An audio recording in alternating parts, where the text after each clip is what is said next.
Wow. Hello, everyone, and welcome to our third annual live episode of Through the Leadership Lens, a podcast presented by the Women Propane Council. I bet I've said that 100 times since I started this adventure 4 years ago now, so it's really exciting to be up here. Jess and I are beyond excited and truly grateful for the NPGA and the Women in Propane for trusting us with the microphones, and to the amazing industry sharing us incredible stories that deserve to be told. So with that being said, let's go ahead and kick this off. I am Freddie Ridler, and joining me today is my phenomenal co-host, my partner in leadership conversations, the unstoppable Jess Balderston. How do you follow up with that? Make sure this is on. Can you guys hear me? Yep. Okay, good. We're excited today to bring together some of the most respected voices in our industry for a real, unfiltered conversation on leadership. Today we're joined by an incredible panel who each bring a unique perspective, from national advocacy to company leadership to building communities that shape the future of our industry. We'll explore what leadership really looks like right now, how it's evolving, where it's being changed, and what it takes to lead well through it all. Whether you're running a business, leading a team, or growing into your next role, there's something here for you. But before we get into it, we do have a few housekeeping rules and some new fun things that we're trying out this year. So Freddie went around to each table and asked for a volunteer, and if this is brand new information, have fun. So we're gonna do a wheel of names. If you guys know Freddie and I in our podcast, we like to ask a fun question in between some of our serious questions. So we decided to involve you guys this time. We have a wheel of names up here. So when we call on your table, have somebody come up, they're gonna spin the wheel, and we have a list of questions. I'll hand you the mic, and then you can ask the fun questions along the way. Can I explain to them the real reason, though? Yes, please. These are questions that we didn't dare ask the four of them, so you get to ask those questions. So if it's good or bad, it's on you, so enjoy. Thank you. Okay, we're kicking it off with how we ask each person on our podcast. So we always ask them, what does leadership mean to you, and how has it changed over the years? And Steve, you're right next to me, so I'm going to ask you that question first. All right. Thank you very much, Jess, and thank you all for having me, and thanks to Women in Propane for hosting us. What does leadership mean to me? I think leadership to me means being humble, giving more credit than you take, taking more blame than you give to others. I think one of the things we always talk about being hard charging, looking at new initiatives, looking at new sources of revenue and things like that. But I also try to focus, and I'm not always successful, but I do try to focus inwardly and make sure that I'm leading with humility and grace and respecting everyone who's on my team and everyone I work with. So to me, that's really important. Yeah, the humility and the grace can go a long way, and just listening to others throughout all of that. I really like that, Steve. Thank you. Nancy Coop, how about you? What does leadership mean to you, and how has it changed? When I saw this question, we did get to see these questions beforehand. I'll let everybody know that. When I saw this question, I did go back and watch the podcast that we did 3 years ago, and I thought, I had the most simplistic concept of leadership. And this time I'd like to expand on that. It felt to me like I was talking just about guiding people, and it wasn't the depth that I see in the leadership around me and what I've learned through the years. But now I think it really has to do with presenting as a inspiring influence for others so that they can be their best. And that to me really means, I think one of the things is to be as authentic as you can be, really be personable. I like to use humor.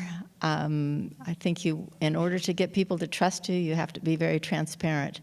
And I think those are the qualities I see most in leadership these days. I mean, as I think about it, I'm sure there's other things, but.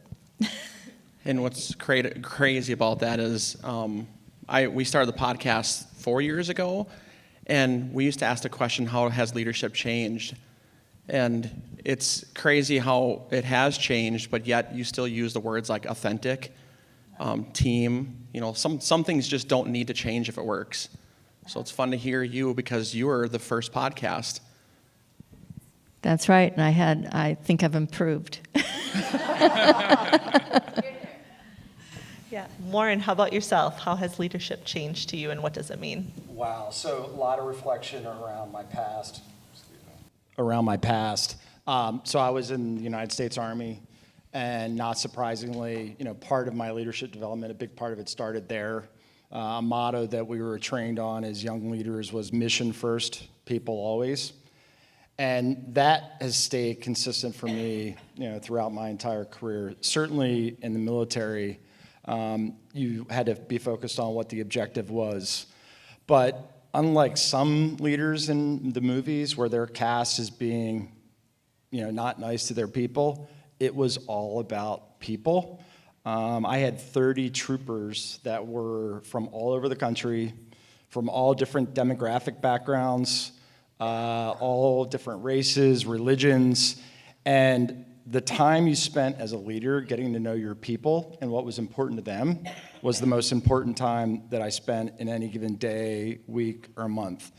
When you take soldiers from their families and say we're going away for 6 months or 12 months, you really have to know not just them, but also the family behind them.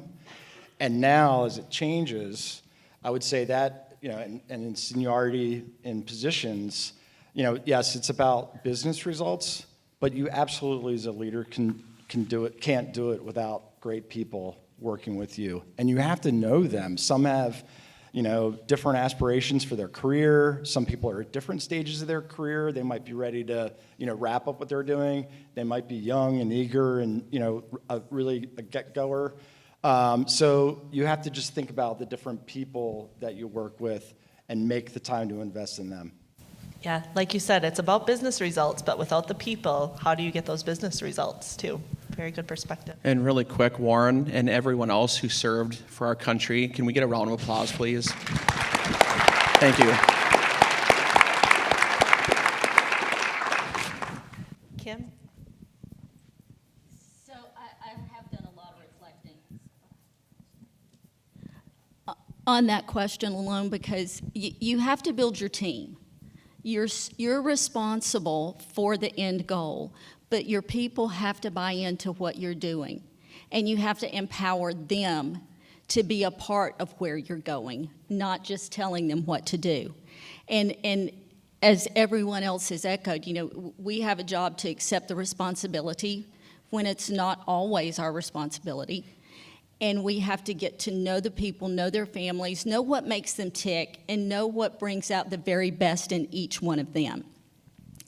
I'm really big on stories, and it's always something that usually pops up on Instagram. And for a while, my favorite story was Toto Wolff's last conversation with Lewis Hamilton at the end of the F1 race when Lewis left to go to go to Ferrari. And I've had a new one pop up.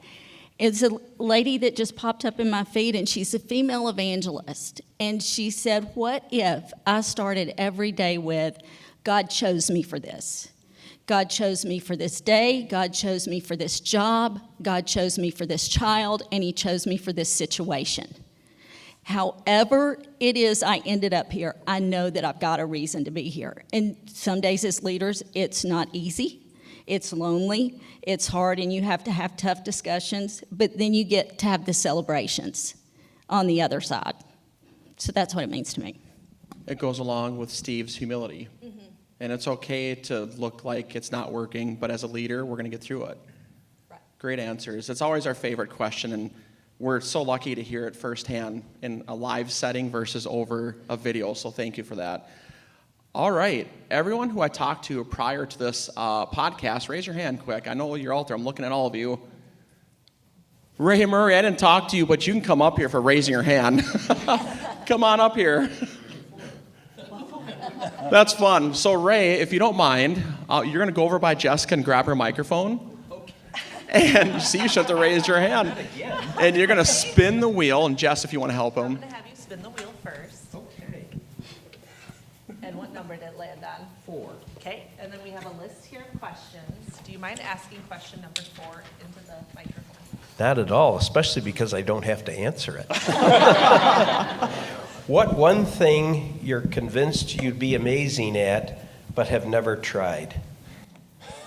Oh, wow. Sorry. See, that's why we don't want to ask the questions. Guess? Yeah, so what's one thing you think you'd be amazing at, but you've never tried it out? Being a propane parts distributor up in Lee, Massachusetts.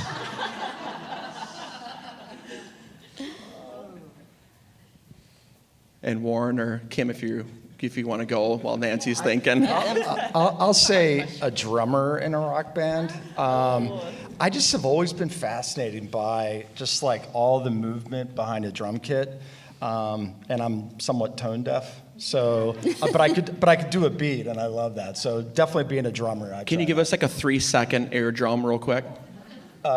Sure. A round of applause. That was amazing.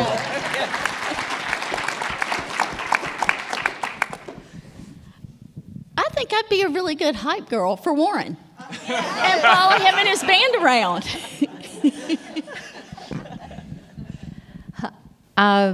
I haven't actually tried this in an actual vehicle, but Kim and I were talking about racing cars, and I think in the simulator I did really poorly, but I think on the track I'd be great. Thank you, Ray, for spinning the wheel. So guests, I'm going to start with you, Kim, and just work your way down. When you look at the propane industry today, what is the single biggest leadership challenge we must get right in the next 3 to 5 years? I think we have to attract younger people into our industry. Fresh ideas, fresh leadership techniques, training, and bringing new ideas into what we're doing. And that's why there's a YPC right now. Yes. Sorry, I was trying to swallow my water really quick to answer that. Yes, thank you. Oh, and by the way, there is a young professional council and women in propane reception across the hall. Make sure you leave the podcast and head that way and enjoy happy hour for a couple hours. So thank you for plugging them, by the way. I'll say safety. I think anything short of perfection is unacceptable for our industry. First off, it's unacceptable for somebody to go home and not be in the same shape they were when they came into work, whatever it is that they do. I think secondly, the perception is reality for the propane industry. If somebody has a Google alert on their phone or their computer for propane and an incident comes up, it could be an issue with somebody lighting their barbecue, or it could be something far more serious. And that is not good for business at all for any of us. And I think the final reason I say that is because of just the insurance that it costs, health insurance to pay for an employee, insurance to protect your business. It makes our businesses more expensive to operate in, especially here in the United States. So safety for sure. I'm going to stick with what I know best, and I would say the most important thing is that we're lifting up potential leaders and providing them with the training that they need and the everything else that it takes, mentorship and all of that. I think there's lots of ways to do that, and that we do have some outlets for that at this point, and I'd like to see more of that. Thanks, Nate.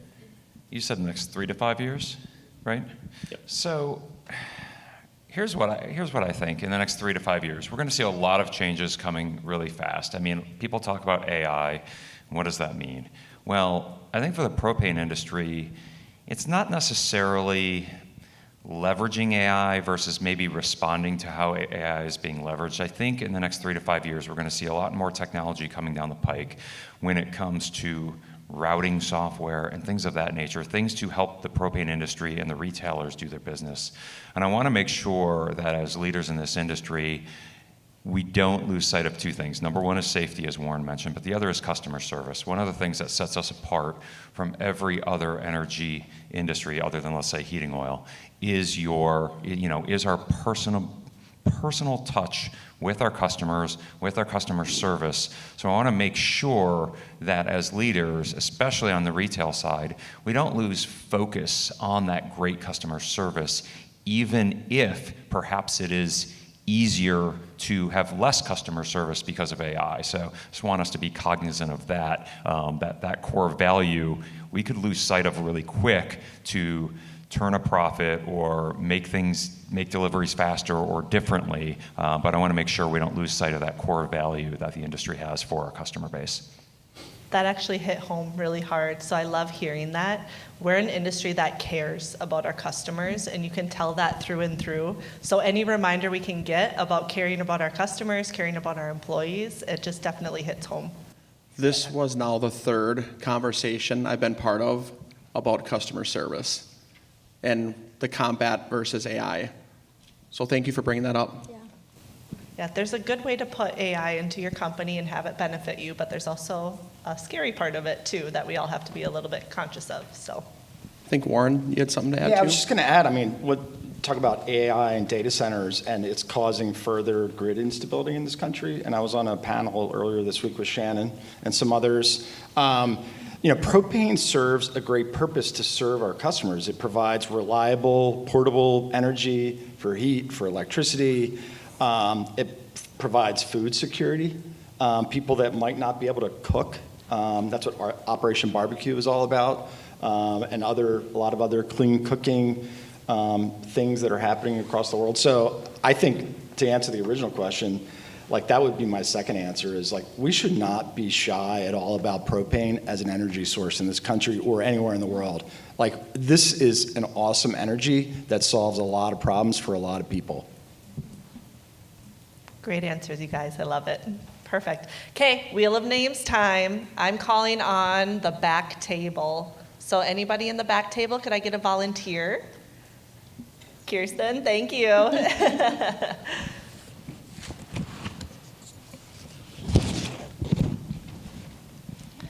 Go ahead and spin the wheel. Let's do it.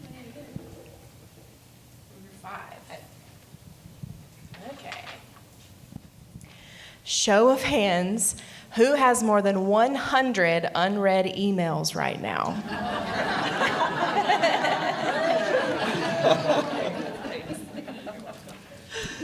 I mean, we are at the expo. How can you read all those emails at one time? I should probably cross these off, too, so you don't get asked the same question. Steve, you didn't raise your hand. If anyone in the room has ever emailed me and you have not received an email back in 24 hours, raise your hand. 12 hours? 2 hours? Jessica's thinking. I can see her. I read my emails promptly. That's amazing. I can attest to that. He is amazing how he does it. I'm retired.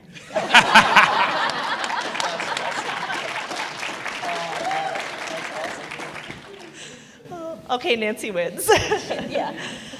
This question goes a little bit with what Kim and Nancy were saying about the next generation in leadership. So my question is, imagine, and it probably is out there, the next generation of propane leaders are watching this panel right now. What's one thing they should care less about and one thing they should care more about as they step into leadership? So we'll start with Steve.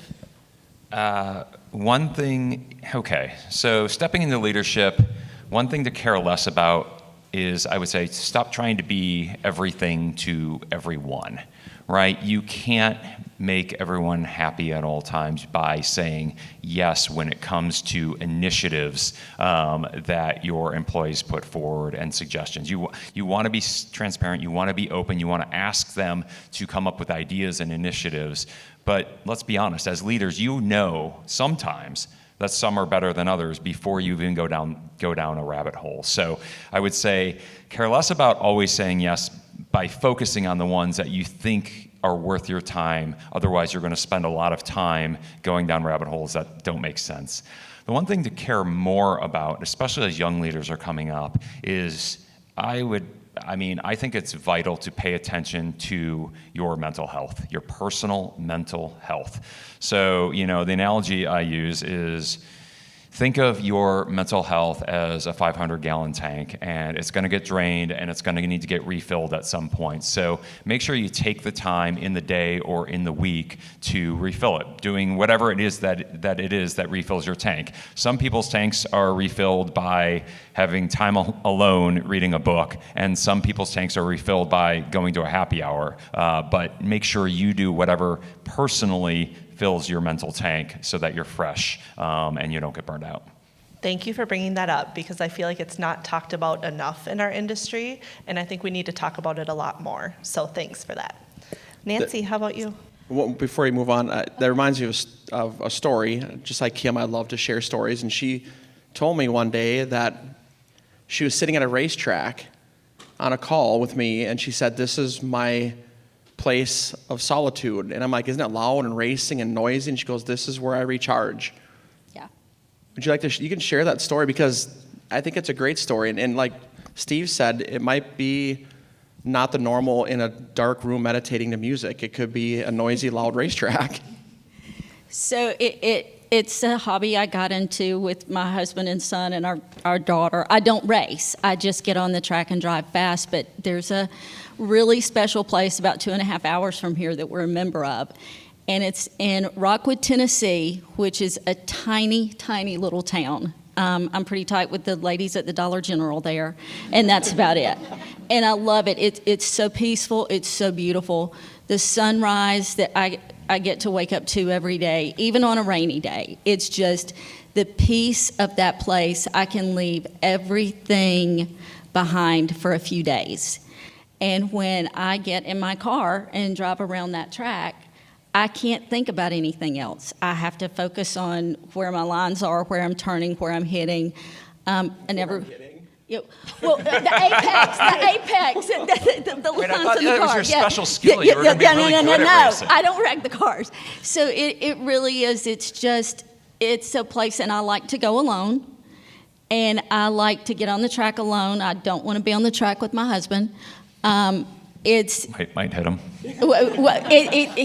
He corrects me, and I don't need him correcting me. So it really is. It's just a place to go and just be and think about nothing else except keeping my car in one piece. I love that. So Nancy, the simulator's much different than a real car. On this question, I would say that to pay less attention to making mistakes. And we had a little conversation before we started here. She pointed at me. Yes, because you were talking about how your son just made what he considered a mistake, and it turned out to be a very great learning lesson for him. And that that's what, back to your point of trying to do it just so right. But allow those mistakes and to teach people that that's part of leadership, that's part of learning how you can do better. And what to pay more attention to is, I would say, really authentic communication. That I think where things get messed up is usually in the communication. Warren? Yeah, no, I mean, I think a leader in any organization, big or small, is to look outside your organization about what's happening in the world around you, the community around you. Talk to customers, because your staff, your organization, they're looking for you to help, bring those insights into the organization as you make decisions. And when I've been part of organizations that are too inward-looking, they tend to have more issues than organizations that have people that are speaking on behalf of the customer, what the marketplace is doing, what the economy is doing. Again, just make sure you're balancing your time inside your organization, leading your team, but you're also leading your team by keeping your head up and looking out ahead of you and what's external.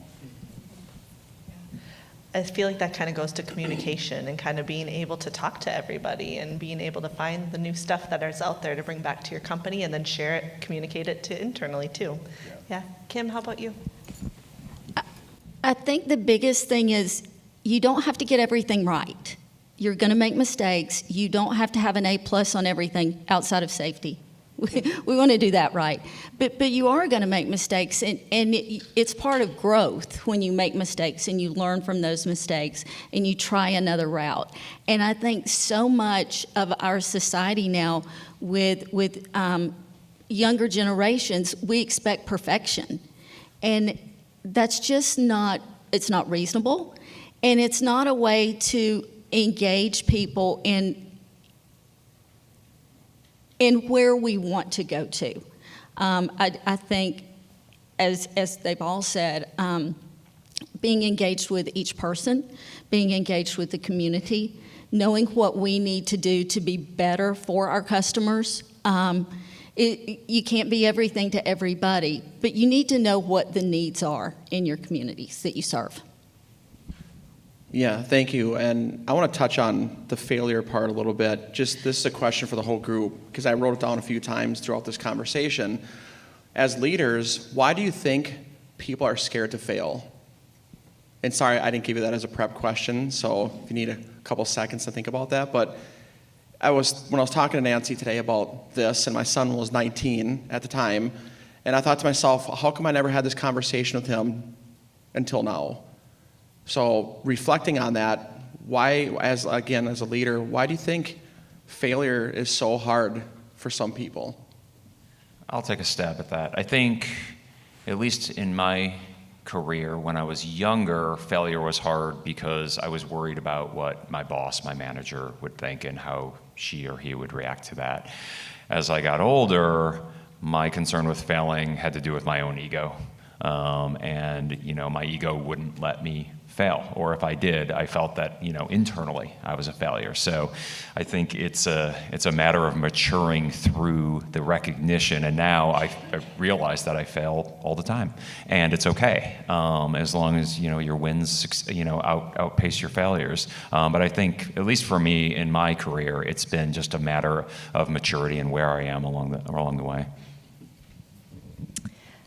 I think fear of failure has a lot to do with the concern for letting people down. And then once I do that, or it turns out I'm much harder on myself, and the people that I think have let down, they've forgiven me and moved on, not even thinking about it anymore, and I'm still beating myself up. So this is still one I could work on, I guess, the rest of my life. Yeah. What came to my mind was just, fear of it hurting. And I just think I've never been hurt trying something and failing. I've never been hurt picking up the phone and calling someone and asking, for advice, or calling a customer and asking for something. Once as leaders you get over the fact that failure does not really hurt, there are a lot more important things in the world that, could hurt you. That's when, I let go of that. That fear. So I think I'm going to have to agree and take a little bit of Steve's. I think as people who are on our teams are afraid of disappointing us if they fail, and I have noticed just in the last 12 months with people, the smallest things that they think could cost them their job is really sad. It's really, really small things. So I don't know if it's a culture they came from. I certainly don't think it's one that we breed within our business, because I think Pete and I as people are very fair, and we extend a lot of grace because no one's perfect. So I think that's where that comes from. And as a person, I am disappointed in myself when I fail. I don't want to disappoint others. And if I'm failing at something that's to make my team better, I don't want to let them down. I have goosebumps. I I do absolutely too. love that. That's amazing. Yeah, pieces of advice. I think what maybe my question, a follow-up question really briefly for that is that we all feel like we're failing, but how do you have somebody on your team being in a leadership position? How do you make them overcome that fear of failing. So what pieces of advice would you have for like somebody that you're guiding or trying to be a leader towards? If they're really hard on themselves, what piece of advice would you have for guiding them through that? That wasn't on the list either, sorry. Yeah, no, one piece of advice I've even shared very recently, I learned it at some point in my career 10 or 15 years ago, is if you're gonna fail fast and fail early.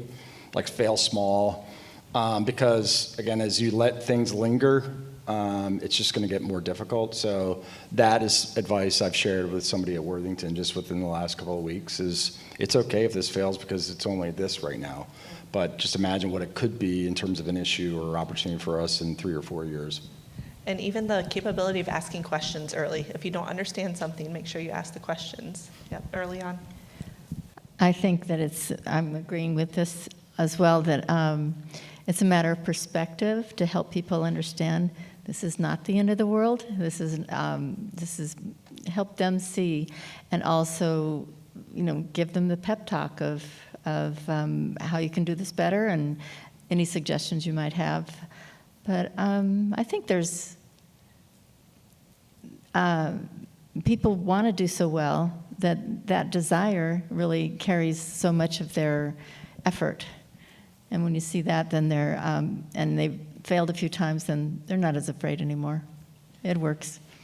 And I think if it's someone who reports to you, have the type of relationship with them that they can be transparent and come to you ahead of time and say, hey, I've got this idea, and then have a conversation with them and say, well, what's the likelihood of success? Oh, it's 40%, 50%, 30%, whatever it is. And then encourage them and say, okay, we're talking about this right now.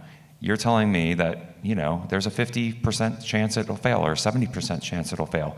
Go ahead and do it.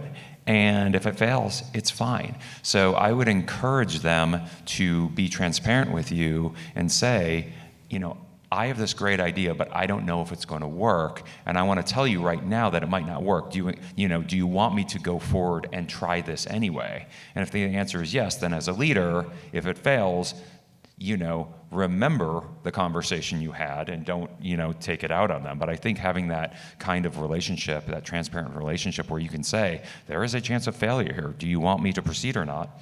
And if you do, remember it. So we had some consulting not too long ago, and my senior level office manager, it was between she and I and someone, and the next one, we had one full day, and it was just, our heads were reeling when we left.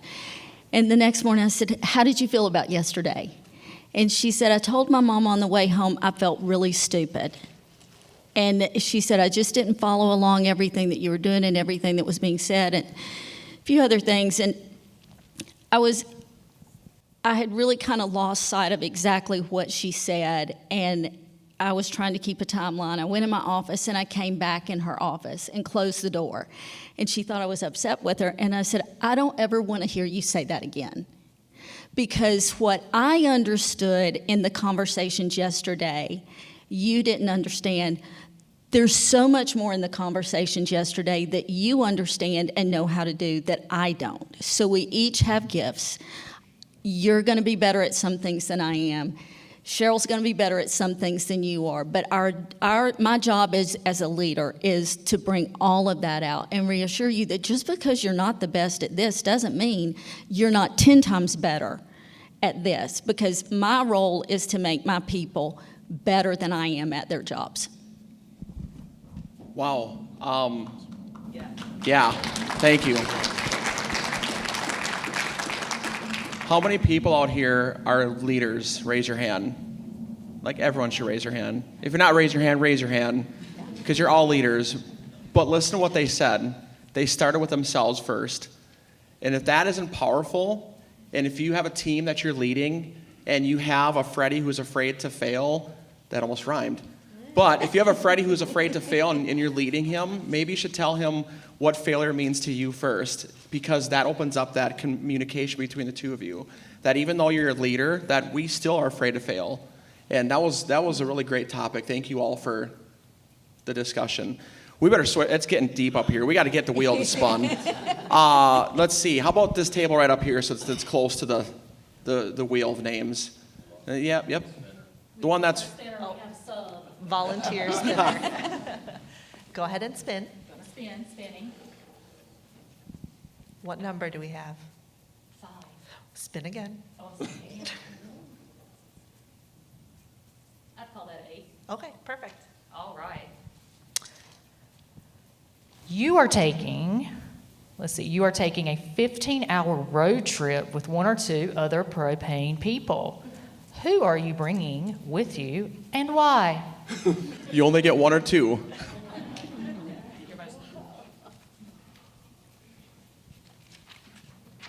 Wow. My husband. He loves to drive. Oh. And he's a great conversationalist. He's very funny. And he can even sing in the car. So that's who I'd bring. You have entertainment then. And I love him. Oh. Yeah, the 2 names, one came to my mind immediately. That would be Gene Bissell, who is in the LP Gas Hall of Fame. He's the person that I joined the industry. I think he was the first or second person that I ever interviewed with in the industry. Gene just had a brilliant man, just an incredible individual. My wife and I happened to run into him and his wife just recently out for dinner. But he had this magical way, and somebody told me about this after, and I recognize it. But he would say something, because he had decades of experience, he would say something like, Warren, there's really no way you would know this, but it was his way of saying you're wrong. But that's okay, it was a good idea, and I'm glad you spoke up. But I would definitely spend 15 hours in a car with Gene, anytime. I'm really struggling with 2. It's either 1 or 7. So I'm going to start with my number 1 would be my friend Ann Weedeye. We have so much in common, and we've literally just met. But I think we would have a lot of fun on a 15-hour road trip. I know we would. And I'm probably going to say my husband, because I can be the princess passenger. Would you get mad at him for him telling you how to drive, though? No, I would be the passenger. Oh, got it. So I wouldn't have to drive. All right. Well, first of all, I would like to steal Warren's. Gene Bissell would be phenomenal. But I think for me, it might not be the most fun, but it would be educational. I'm in an advocacy role, and so I am not a boots-on-the-ground propane retailer. So I think I would kindly request a very experienced service tech and a very experienced driver to come with me so I could pick their brain for 15 hours. Perfect. All right, so I'll start with Steve on this question and work our way this way. If leadership had a warning label, what would yours say? The reason I'm starting by Steve because I read Kim's, and we better wait for that one. Yeah, mine's not going to be nearly as good. Leadership had a warning label. Not everyone is going to like all of your decisions. Mine would say caution may be addictive. Mine would definitely say people are different. Like I mentioned earlier in my opening comments just around leadership, everybody has different things that they're bringing to work or they're going home to in their lives, good, bad, and sometimes difficult. So you just have to remember that, all people are different as you lead teams. Yeah. I'm not going to go with either of those. I think mine would be I care until I don't. And I was sharing a story earlier with Kim. I give you my heart and soul as a person on my team, 100%. And I give and give and give. And when you stop giving anything in return, then I don't care. And it's hard for me to go back to caring. Total transparency. Yeah, I really like that. Total transparency. Thank you guys for your answers on that one. Okay, we're switching to a fun Wheel of Names question again. So I'm calling on this very first table. Anybody want to volunteer?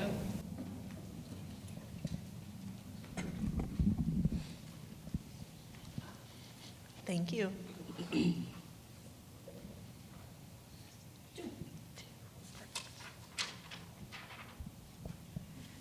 Let's say you have no plans tonight or tomorrow morning. What would you do in Nashville tonight?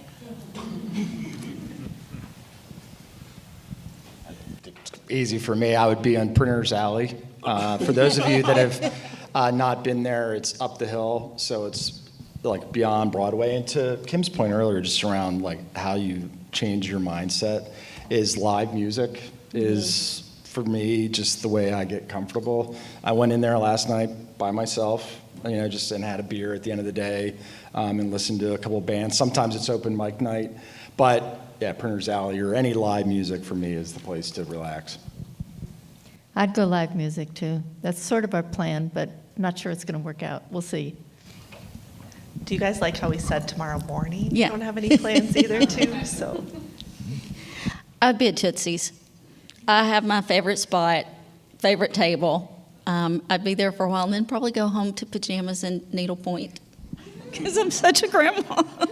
I secretly love that. Oh, God. I don't have a great answer because I'm not that much of a live music fan. So if there was a sporting event, I would go to that, and I would have too many beers and still wake up at 4 a.m. anyway because I can't help myself. Steve is one of the best propane Olympic teammates I've ever had. That's another time, another discussion, another podcast. Well, no, that's what I would do tonight, actually, Freddie. We would organize, so the Minnesota Propane Association has 2 or 3 years running now, the Propane Olympics, and I was there about a month ago, month and a half ago.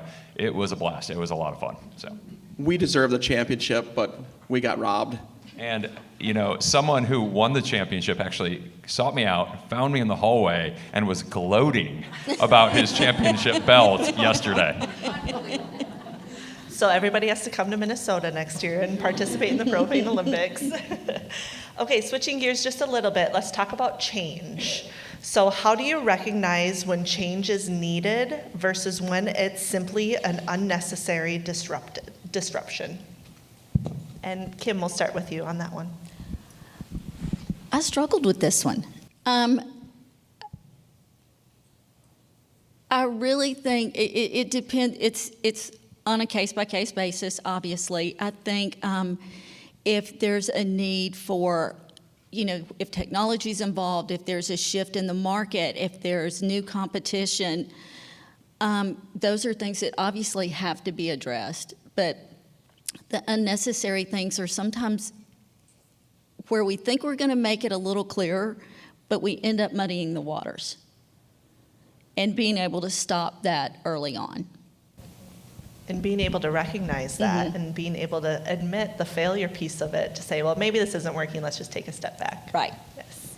Warren, how about you? Yeah, I think the why is the key thing. Is if you ask the question, like in the Army, we would always start with the mission statement. It was like, why we're doing this. And then the transition, not surprisingly, my first company I worked for was General Mills in Minneapolis, Minnesota. Just an incredible company. But we always started with, like, what's the objective, just like in the service. But then what are the goals that you're going to measure? So when I have, change that's being proposed, I think to myself, okay, I understand why we're doing it. How are we going to measure the results? Whether it's in new sales or lower cost. And if those two things don't, meet your gut check, to me, it's let's move on to the next thing. And obviously, if the financials don't say it's worth the time and effort, let's move on to the next thing. So many factors, not just gut, but a bunch of other things that go into play on there. Nancy, how about you? Well, I came into this industry because my dad started a company that built propane bobtails, and the company was Jarco. I'll give them a plug. And my dad was born he's in the greatest generation, and so the things that he brought into the industry and to his company were things that were done on a handshake. There was a lot of trust, and people felt the way they felt, and they were hardworking. And so I came into the company. He started in the 50s, and I came in 2005. And there were a lot of changes that needed to be made because they were still doing it that way. And it was hard to get people, they were upset with me that I would think it was important to have a purchase order for a vehicle that cost a lot of money. And it was difficult for them to see that some changes needed to be made. And some of the changes, we did it, we got feedback, we talked to each other, we made them, we all agreed it had to happen. Others, it required a strategic plan. We had to go through a whole strategic planning process to make sure that what we were wanting to do next was going to move us in the right direction. Nancy, what did you do when somebody on your team was really struggling with change, especially if you're trying to change a lot of things at once? Did you ever have to overcome something where somebody just didn't want to change, and how did you do that? We had, I'm trying to think of who didn't want something. I felt like there were, yes, we needed to become more of a sales company. And so we were looking within our company to find people who might be able to do that. And we were looking at people who were working in the shop and applying decals to the trucks. And we didn't know who had the personality for it, but we got a lot of no's before we came up with some really terrific candidates. So finding the right person for the job takes a little time sometimes. Mm-hmm. Thanks, Nancy. Steve, how about you? How do you recognize when change is needed versus when it's simply unnecessary disruption? It's a good question. It's a hard question, and I'm going to take the opposite side of the coin from what Nancy just said, because Nancy gave an example of coming in after 50 years. I'm going to give an example of when people come in fresh, and I always try to encourage new ideas. But when analyzing those ideas, I want to be cognizant as a leader that you're not just making change for the sake of making change. Because sometimes some things, they might not work 100% well, but let's say they work 90% well. And let's say if you do make a change, to your point, Jessica, that some of the people you're managing, some of your team, are going to be frustrated, or their morale is going to go down, or something like that because of that change, then you as a leader have to decide, is it worth it for that 10% delta in making this change at the cost of morale or disappointment or frustration of your team? And that's something really hard to know as a leader, but that's one thing I try to analyze. Is this change worth it? And that could be dollars and cents, but I also don't want to lose sight of the fact that as a leader, part of your job, the core of your job is to make sure, revenue exceeds expenses, but you really need your team and you need that morale to be high. So just make sure that the change is not going to cost you too much in terms of your team spirit. Do you believe that when change is coming, that you want or need buy-in from your team? I'll take that. Well, I would say if most of the time, yes. If it's something if you're in a crisis, no. If it's an absolute crisis, put out the fire first and then figure it out later. If it's not a crisis, I do think it makes sense to, have conversations with your team and analyze all of the facts, the pluses, the pros, the cons, things of that nature. Yeah, I always go with the advice, if this employee goes home and they're in their car and they call their spouse and they say, oh, this change is happening at work, and what are they going to say to like their spouse or a family member or a friend later that evening or the next day? And just to think ahead to that step, is this going to resonate for them? Are they going to say, oh, I don't know why they're doing it? If that an employee that you share that change with doesn't even get it to the point where they can, share it with someone they love, then it's probably not worth the juice to do that squeeze. So you do care about your employees? Oh yeah, absolutely. Yeah. Anybody else? No? If not, let's grab, I think we have time for another wheel of names, another question. So maybe, who did I talk to? I forgot now. Raise your hand. There you go. You brave soul. Come on up.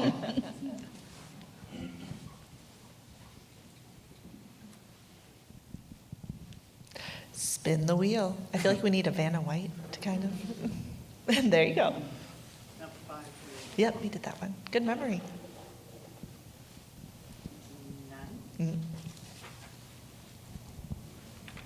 So first of all, big fan of the podcast. Thank you. And I love these kind of questions. So what's your favorite part of your workday? Don't everybody go at once. Let's have the retired lady answer first.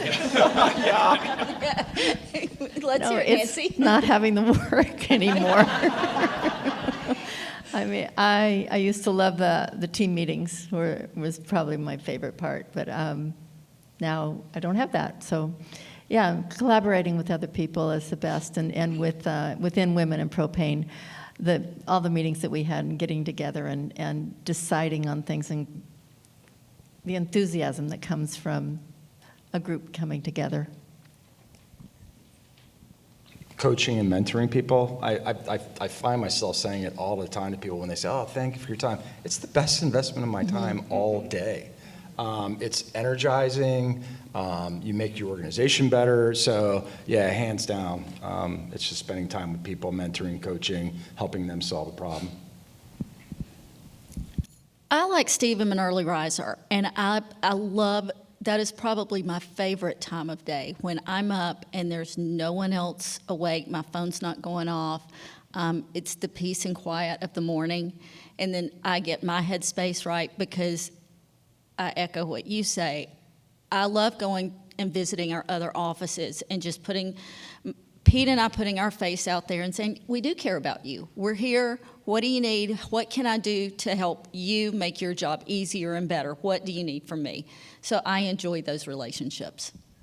So I also love first thing in the morning. There is nothing better than, for me, getting a pot of coffee going, sitting in the dark, and my wife always gets frustrated when she comes downstairs. She's like, I can't believe you're still in the dark. You've been awake for 2.5 hours. I'm like, yes, this is my peaceful time. And I often do work for that time. It's probably my staff's least favorite time of the day. I try not to hit send on all the emails that I've drafted before 6 a.m. But the other thing that I love, not on a day, but just sort of in the year, is events like this one, like Expo. And to me, it really energizes me. Even though I like my quiet time, I also get energized by spending time with my friends and colleagues in the industry. So big events like this also are something that I really look forward to.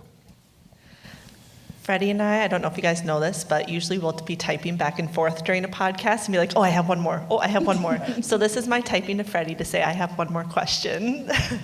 So this wasn't on our list either that we talked about, but I feel like it's a very important topic. I was with a few of the Women in Propane members last night for supper, and the topic came up of working from home.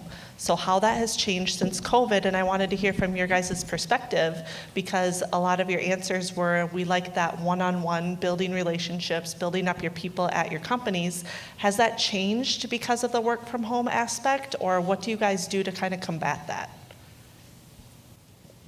Well, I'll start. I mean, at NPGA, we have we're a hybrid system. So people generally come into the office at least 2 days a week, and we have a sort of a standing rule that if you're not on work travel, everyone comes in on Wednesday. So we do have a core day where everyone is there and you can bounce ideas off of each other. But I also do recognize that a lot of people do still work either better from home or more effectively from home, or it's better for their work-life balance. And so at least for us, it's worked really well, having that hybrid system. And I know that a lot of folks in the propane industry do not have the luxury, because you do not have, there are a lot of people in this industry that are not able to work from home.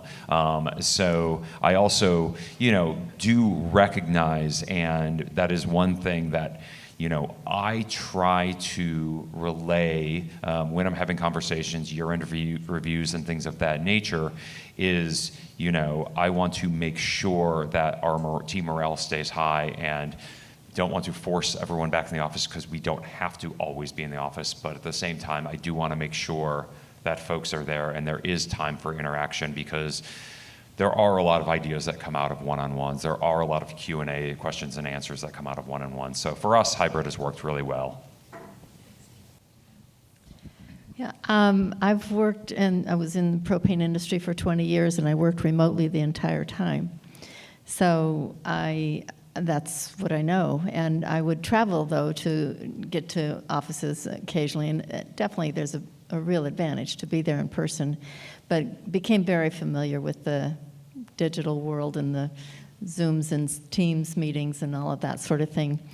And because of COVID, almost everyone did, and that made it normalized it for a lot of us. And I think we can accomplish a lot. I've been mentoring somebody for 3 years, all through that, and we met for the first time in Nashville 2 days ago. Wow. Thanks, Nancy. I think Steve's point around our employees not being able to do their jobs unless they are in one of our facilities. We have almost 1,000 employees across the country making the products that all of you use. So whether you're a bobtail driver or you're making tanks at Worthington, that's their place of work. And I think that's the first mindset I like to get into.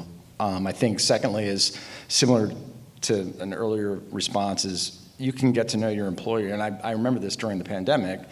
Some people had situations where, their spouse or, their setup at home may or may not have been great, and they wanted to come in the office. I did have an employee that, he was in the office every day for that reason. And finally, unfortunately, some people did struggle mentally with being isolated. And so I think that benefit of weighing, the interaction, the personal human interaction, there's definitely value of that. I'm not an expert on it, but I believe in human interaction for sure. We are primarily all in the office. When you're working on a special project and you don't need interruption, working remotely is great, but we've got to be there. We're the face. When the customer comes in, they want to see us, and so many places around us aren't doing that, so that's the beauty of what makes us a little different. I have a follow-up with this conversation. I do have one more I want to get to, but you're talking about working remotely, and then mental health came up. When you're at the office, somebody's having a bad day, you can clearly see it. If you're a good leader, you can read people very well. When they're at home and they're having a bad day, you don't see it. And I think that's where I struggle the most with mental health, which, again, I think we should talk about it. As a leader in your industry or organization, how do you keep track of your remote workers? Now, they're all in the office, so you can clearly see them. But like anyone else, how do you do like a daily, weekly, monthly check-in with some of your staff to make sure they're not having a terrible time?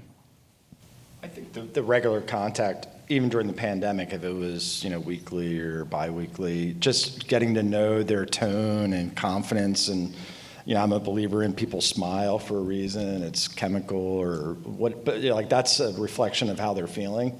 And I notice those changes with people, and you can see it when you're on even a big call. If somebody's just not happy, they show it with their facial expressions.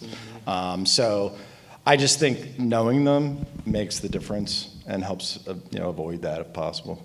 I agree with that, but I also think that being the type of leader that has the type of relationship with your team where they feel comfortable coming to you if they are struggling, and even having conversations around that and saying, look, if especially during the pandemic, if things are hitting you hard, let's talk about it. But even more so, having the type of relationship with your staff where they feel comfortable coming to you and saying, I need a mental health day, or I'm overwhelmed, overburdened. Can we have a conversation about taking something off my plate or shifting timelines to just have that kind of relationship with your team members? I think that's vital. Mm-hmm. I know a company that passes out mental health day days off coupons. We have a working from home hour. We have a whole 8 hours. Yeah. Do you spin a get to wheel? Create. No. We spin a wheel at our company for something different. Yeah. Awesome. I have one more question, and then I think we're going to open it up to the audience. So Jess and I are going to be walking around with our microphones, and if we don't have anyone raising their hands, we'll just walk up to you. So get those questions ready. I have a fun question. Might be a fun question. We'll see what kind of answers we get. But what's one propane industry myth you would love to retire once and for all? That we're not safe. Yeah. Safety doesn't take a vacation. Wow. Propane is not clean. We cook on it. We cook food on it. The clean air, whatever. The U.S. government says it's clean. So propane is clean. I think there's a myth that because we're a fossil fuel, we may not be providing energy for long, and I do not believe that, and I think renewable propane has to be a big part of what we do. This one's just for you, Freddie. That propane isn't sexy. Wow. Moving on from that question. This is a Women in Propane Through Leadership Lens podcast, not Making Propane Sexy podcast, but hey. Oh, I got to give the plug. Boy, I'm going to get in trouble for that one. All right.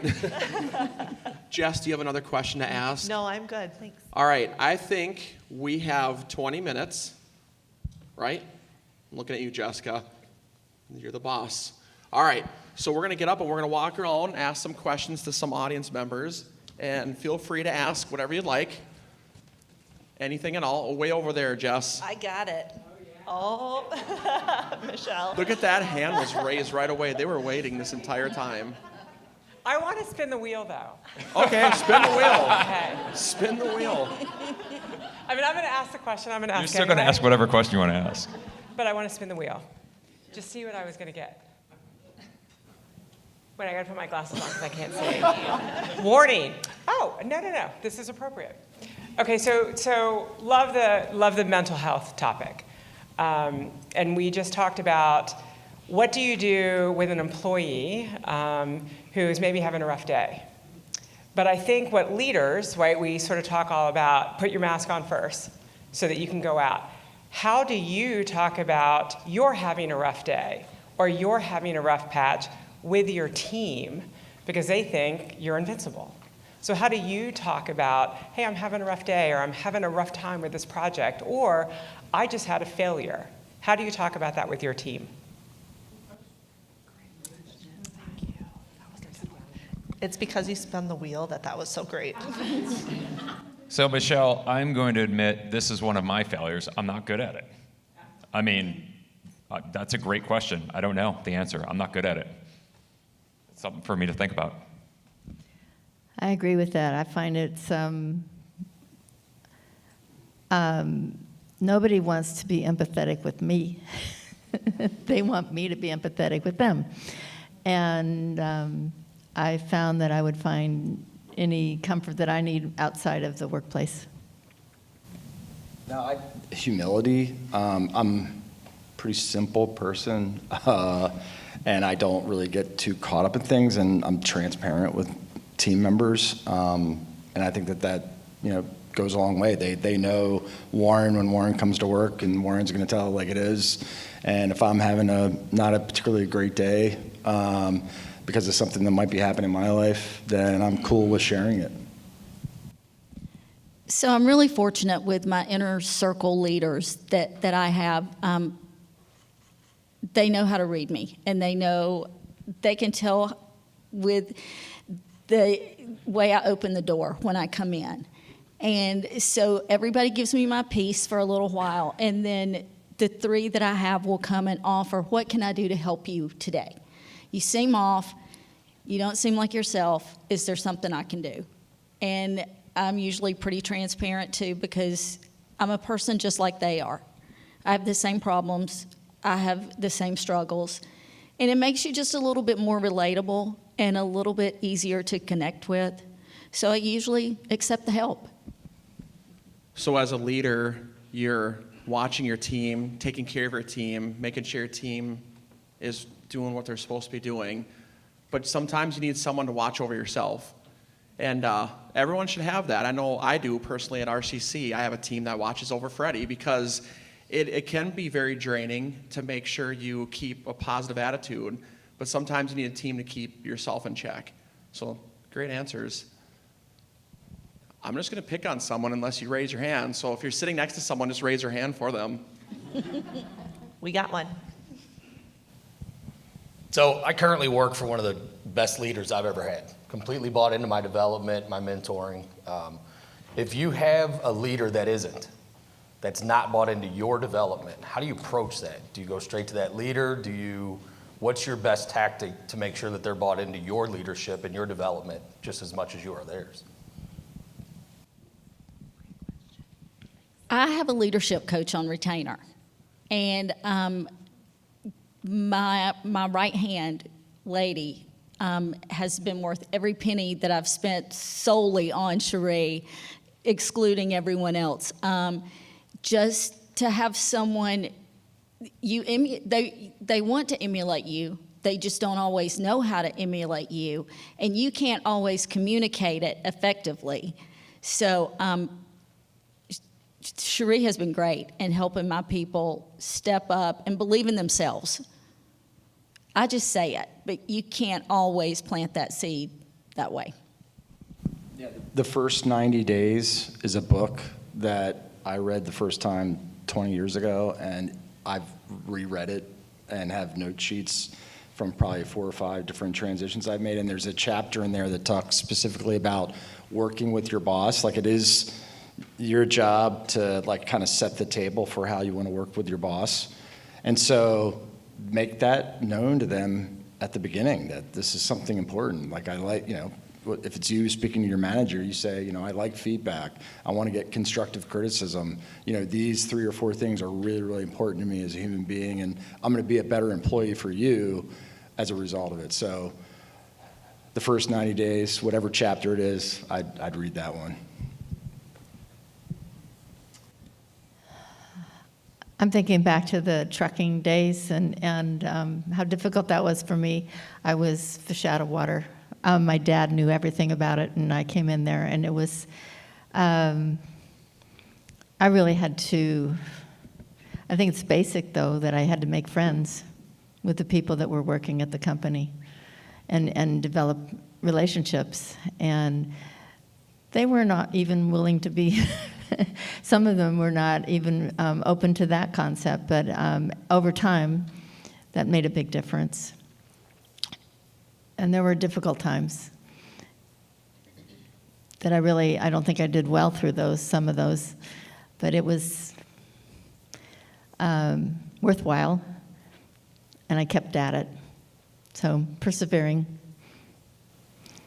So for me, my personal experience when I started in my career, I was a corporate attorney at a, very hard-charging global law firm, and the gentleman I was doing a majority of my work with, we were representing Fortune 20 companies, and he had no mentorship abilities whatsoever.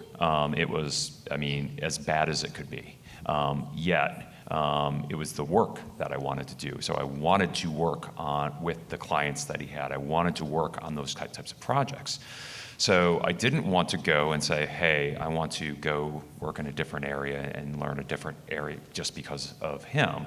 And so what I ended up doing is finding someone else at the firm that I was at to help mentor me. I kept the work under this individual, but not the mentorship. And I went out and had to proactively, as a 25-year-old, go seek another mentor, which I was thankfully able to find and was able to help me. So, was that an ideal solution? No, but I also recognized that he was not going to have the time to change his personality to cater to me. It did help me grow, and then I left there, went in-house at another Fortune 500, at a Fortune 500 company, and my boss there was also not a great leader. So I did not have, a history of having great mentors. And so for me now, later on in my career, I really take a lot of time to make sure that I don't have anyone who I work with who feels that way. And I take great pains in having those conversations with those who report directly to me and everyone else, even if there are multiple levels of reports, because to be honest with you, I don't want anyone to have to go through what I went through. But I would say that if you have someone and there's no way you can avoid working for that person and it's just not a great personality fit for mentorship, I would say look elsewhere. Within the company, outside the company, within your peer groups, there are a lot of resources available, and there are a lot of wonderful human beings who will take the time to mentor you. Unfortunately, it just may not be the person you're working most closely with. Great question, though. I got a question over here. Hi there. I actually have about 4 questions, but I'll narrow it down to one. I realized, I should spin the wheel first, right? That's how this works? Okay. I had a moment this year where I realized on my leadership journey, I had stopped. And if I'm stopping, I'm sliding back. And so I guess my question to you is, how do you keep improving and developing your leadership? What are the things that you do so that you're not sliding back, that you're always going forward? I'll start. Thanks, Shannon. Good question. For anyone who doesn't know, Shannon Watt, who heads the Canadian Propane Association, thank you for being here. One of the things that I do is I have groups that I participate in outside of the propane industry. For me, that's National Trade Association CEO groups in Washington, D.C. And so I've developed very close friendships with some of my peers sort of across the association space, not in the propane space. And for me, that's where I get my continued leadership, is I go to breakfasts with them where we often have speakers, but a lot of the work gets done just in the hallway and saying, hey, I have a problem, I have an issue, have you seen this before, what are you doing with this? So both formally and informally, I look at groups of peers who are not within my company or not even within my industry, but sort of what I would call a related industry, and use them as a resource to really bounce things off of, ideas off of, just because, there are no bad ideas, especially when it comes to peer-on-peer groups. So I'd encourage people to look, sort of outside of your company or your organization for folks to bounce ideas off of and continue to grow that way. Well, the Women in Propane has many ways to help people with, there's a mentorship program, there's the Disc on the Road to learn about yourself, there's what am I forgetting? There's a lot of things. Maybe a podcast to listen to. Podcast, that's good. Good one, Freddie. Those types of things certainly, and being involved with the council, then all of us were doing the same thing. We were wanting to become better leaders. We were wanting to bring other people in to become better leaders. And so it was a new paradigm really within the propane industry, is that we were giving people a platform so that they could learn leadership. And that's just one organization, but I agree there's so many different ways, benchmarking types of things with other association executives and that sort of thing I think is really, really valuable. And people are very generous with their time on something like that. They welcome that and they share freely, which is great. Customers came to mind. I've learned, I've been mostly in B2B relationships or industries my whole career, except for when I was in the Army. And I would say, whether it's a big company or a small company, they all lead and are successful for a reason. And so I've just been astonished over the years in the propane industry for sure, the hundreds, if not thousands of leaders that we interact with here at these industry events. But, when I'm in the field, I was at a customer here, I believe they're in the room, just a few months ago, but just seeing how how they have built their business, and saying, oh, well, that's something that I could never do, but if I tried, I could probably do this and this just like they did. I kind of take the same path Steve does, networking with peer groups outside of the industry. I've obviously got great relationships within the industry, but starting even with just my close friend circle, most of the women that I spend time with are all in business at some level. And even though we're in very different businesses, business principles are still the same. Leadership principles are still the same. The way you want to treat people, really still the same across all businesses. So that's really where I find my strength. And just being here today, listening to these four talk, I hope you all take back home something with you. I know I sure did, and I'm guessing Jess, the way she's nodding her head, she is too. But I will say that, Nancy is right about the women in propane. I wouldn't be standing up here right now if it wasn't for Nancy Coop. For those who don't know, Jess and I wanted to be more involved in the NPGA, and we didn't have a lot of industry friends. And Nancy reached out to us, and we flew to Palm Springs to a board of director meeting, and look at us now. That's how fast you can network with this industry. I don't know who said it, but people do care. All you gotta do is just make a couple friends every trip you go on, and it grows pretty fast. Our industry is so welcoming, so if you're not involved in something, as soon as you volunteer, you're gonna be in all the committees and all the things. So embrace it. It's a lot of fun, and you meet some pretty fantastic people. Yeah. I have one more question. Let me just spin quick. Okay, done, I got it. So the question I have, and this is just a fun question, and it's gonna have some comical answers, but in the Midwest, when there's a snowstorm coming, people lose their minds, run to the grocery stores, and they stock up on whatever they can find because, let's face it, you're gonna be stuck in your house for maybe 24 hours. So a question for the guests. When there's a snowstorm that's about to approach, most people run and get bread and water, and they stock up before it hits. What do you guys do when there's a snowstorm coming? What's something that you stock up on? Kim, you need to answer last. Limes. That was her answer, limes. Well, propane first would be the first thing, and second thing, right? Red wine. The last snowstorm in Dana Point, California, I can't remember. So if I were to need to stock up on something, this is a little weird, but probably yogurt.